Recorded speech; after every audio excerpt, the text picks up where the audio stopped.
Well, I wanted to show a few more things here while I'm at it, you know. Doing something like a tent peg. Now, something like this, normally we'll just say I don't want to use another tool, because I would obviously take the saw or the hatchet, but I would probably baton this right through this. But, you know, we might want to check out and see, like, what is the comfort of the knife that we're going to be using, especially pushing down into something like beech, which is generally some pretty hard stuff. All right, and on top of that, you know, it's dead. So one nice thing about this knife is it lays nice and flat in your hand. It's just the design of the handle slabs, it being flat like that. This knife likes to lay nice and flat across the hand. I like that. I like that a lot. It feels like you can set this knife down, and the moment you pick it up, it's already in the right spot for your hand. So we'll just sort of beaver chew our way through this piece here, all with the chest lever grip, which is exactly what I find appropriate with knives of this size. I don't require a lanyard hole for a 5-inch bladed knife because I don't really plan on doing any chopping, especially chopping to the point of where I'm going to lose a knife.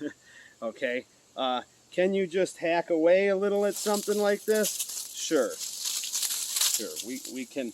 You can just do something like this if you wanted to, right? And just try to do that.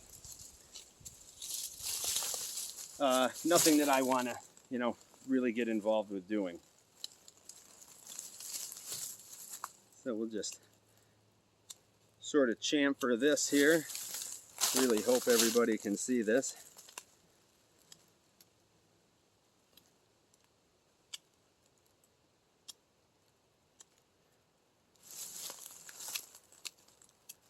Well, usually like with tent pegs, you know, it's something that you don't want to get too pointy. But great stuff. This is just, you know, full-on grip here. Having this continuous curve like this, in a sense, and this big sweeping belly helps a lot with power and focusing that. You know, slices very well. And go figure, you know, that it would. I like to add that right there. That right there would be a good little peg. If you didn't trust that little knob there to keep your line on, you know, you can always do the type of thing where you make your stop cut and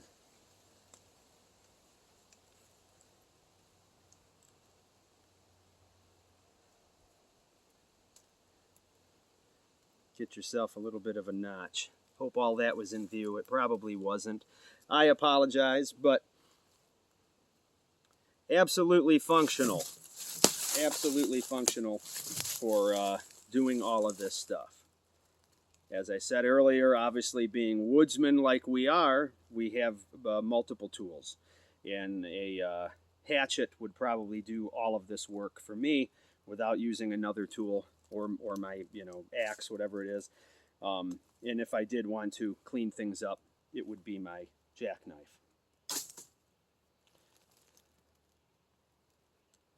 Well, thank you very much for watching. We're going to have a close-up of this knife and some different comparisons for you, that you can see some size comparisons and things like that while we're reviewing this for the tabletop. Join me for the last video on the Schrade Model 165 Old Timer, vintage, made in USA. Thanks for watching.